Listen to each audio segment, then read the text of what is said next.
all use superwash wool for socks in our sock machines, but I haven't always. And I started to think about the processes that wool goes through to get to the sock raw material or the sock yarn. I used to have a flock of sheep and a llama, and we used to raise our own wool. So after shearing the sheep and skirting the fleece, which was a considerable amount of work all on its own, I took the grease fleece and I processed it into fiber that could be spun and then plied and then made into yarn and then made into whatever I was going to knit out of it or crochet. This process was incredibly labor intensive, not to mention the labor intensity of farming and having animals and lambing and vet bills and getting up at the middle of the night to go bottle feed babies. It was a season and I loved it. But now that I've moved on from that, I really see the value of superwash wool. But there has been an environmental question that has come up. Everybody tells you to use superwash wool for socks, but what actually happens to the wool before it gets in your hands? And what I have learned over the past week or so that I've been investigating this is that superwash wool, just like acrylic wool, goes through a process of handling that includes a resin polymer and a process that takes the barbs off the wool. Now, this really doesn't impact the wool itself in the sense that it's still warmer than acrylic, but it does stop the wool from felting. Felting happens because of agitation and the expansion of the scales with heat and cold. Well, I ran a controlled test because I know all about homegrown wool and how that process is. You know, after all that work, if you accidentally got one of those garments in the washing machine, you got a little tiny thing come out of the other end of the process. So I took 6 different yarns and I compared them. I washed them and dried them exactly the same way that I would wash and dry socks. Some of them behaved exactly the way I expected. One surprised me, and one confirmed why I still think superwash is going to be my gold standard for knitting socks. I want my socks to be comfortable. I want them to be wearable, so thin enough that they fit nicely in my shoe and don't constrict my foot. I also want to be able to wash them easily so I don't have to hand wash them, because in reality, even though I'm not raising a whole bunch of kids anymore, I still have limited amount of time. I still like the fact that I'm wearing wool, and but what this test has shown me is that I don't think I have as much bias against processed fibers, against acrylic and poly, mid, and some of the other fibers that we work into our socks. And so in this video, I'm going to tell you why I think that. I'm going to show you exactly what changed on my yarn samples and what yarn I'm going to choose going forward. So here are my 6 samples that I knitted on the same cylinder at the same tension. And here's the breakdown of the fibers that I used. This pink one is acrylic. This blue one is 50% superwash wool, 25% cotton, and 25% polymid. This is from Active. This is superwash wool.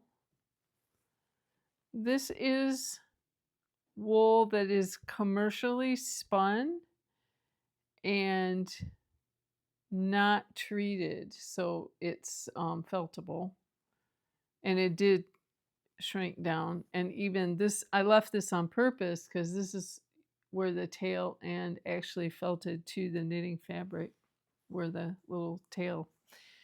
This was more of a rug wool, coarse wool. That one surprised me a little bit. And this one surprised me. This was alpaca that I had spun. The top sample here is just raw alpaca. It hadn't been washed. It was fleeced just as it came off the animal. And that I spun into sock weight yarn. And then this was after I washed it. This one I thought would felt more, but it didn't. It did full a little bit, but I was surprised that this one didn't felt more. So let's talk about each one individually. This top piece was not washed. This is straight off the machine. I pinned it to this mat, but I didn't stretch it. I just laid it and uncurled the edges because it rolls after we knit it. This part, this sample has the same number of rows as the top sample.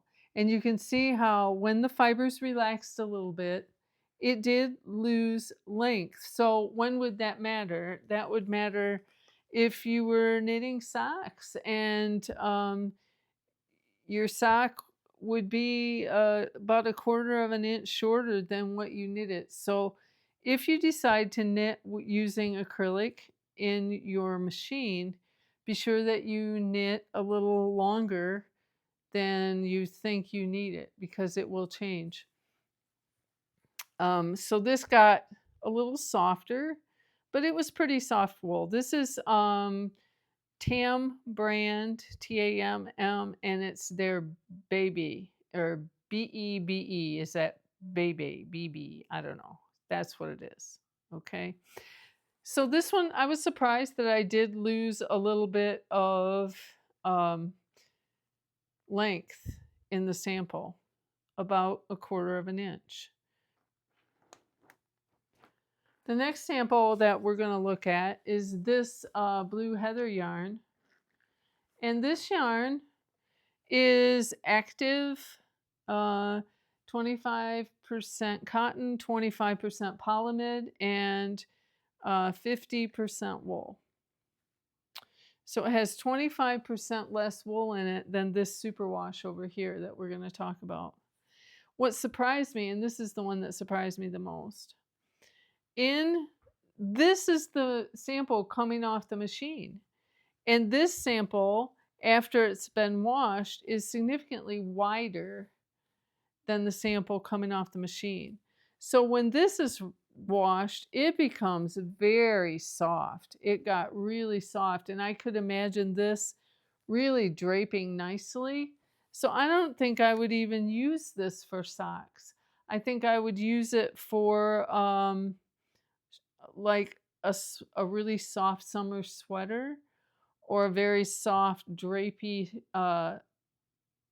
what do you call it, stole, or oh, the name is escaping me at the moment, but you know, a shoulder wrap for I would call it that. But this got softer, so I do think there was some coating on some of the yarn in this sample that washed off, and when it washed off, it relaxed the stitch a little bit. So this didn't necessarily grow in length, but this grew in width. So you can see again, if you were knitting a sweater out of this material on a flatbed machine, or if you chose to do panels on your sock machine, you would need to take into account that the stitch gauge is going to get bigger after it's washed. This is the palette yarn. It was from Knit Picks. This is the fiber before it was washed, and this is after it had been washed one time, just like I would wash socks in the washing machine. I would not make socks out of this yarn. This wool is not superwash. It felted, so the rolled edges now, these aren't finished, other than I slipped a thread through it to keep it from unraveling, but they're felted in place. Like the end of the yarn right here, I can pull it up, but see, it actually felted to the surface of the fabric. So I would only use this yarn on my sock machine or for projects that I did not need to like that I left room for them to felt, because they will felt, which is what we did when we made the hat. It was made larger than we needed, and it was made to felt in the wash machine. So holding true to form, I knew this one would felt, so it wasn't a huge surprise. This gray material here was some random wool that I had in my stash, I think left over from the days when I did a lot of weaving. And it is really coarse. I would never put this against my skin, but I was interested in knowing how it would behave in case I decided to make like felted clogs, which I have knit the clog before and then felted it. I'm happy to say that this yarn softened up enough that I would use it for the outer layer of a felted clog, and I think it would be very durable. You can see that it felted quite a bit. Just in one washing, we lost about a half an inch, because this is folded. So this is about 1/4 of an inch, but there's 2 layers here. So we lost about a half an inch in the width, and we lost a little bit in the height, although less than actually the acrylic, which isn't that interesting.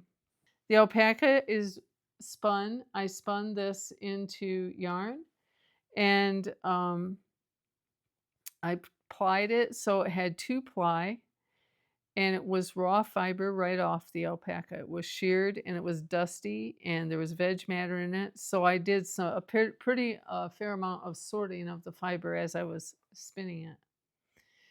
And then this is that fiber washed. And after I washed it, yes, it did full up, like it fulled, but it didn't really felt. It isn't harsh. It's very, very soft. We did lose a little bit in width, similar to the carpet wool, but it still stayed really soft. So what would I use this for? I would definitely make a sweater out of it, but if I were going to make socks out of it, I would hand wash them, because you would definitely have some felting go on. There we go, trying to get it kind of in the middle. This is active superwash that we kind of have come to love. But you can see also that even this active yarn, when it comes out of the washing machine, we lost some depth, didn't we? I mean, probably a good half an inch. Let's measure it. So this one was about 3 inches, and this one is, yep, 2.5. So we lost a half an inch on there.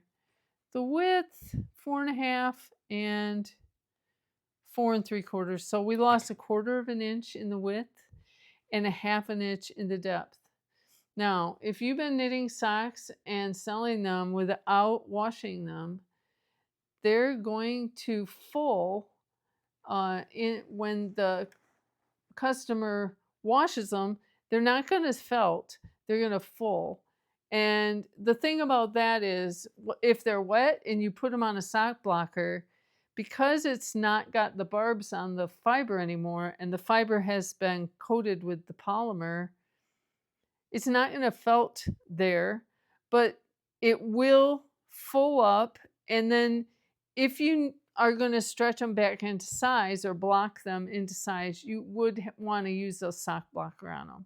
So that's what I tell my people that buy my socks. You know, you're going to want to block these socks after you wear them. Either, you know, get a plastic form or figure out some way to do that. So there are my 6 samples.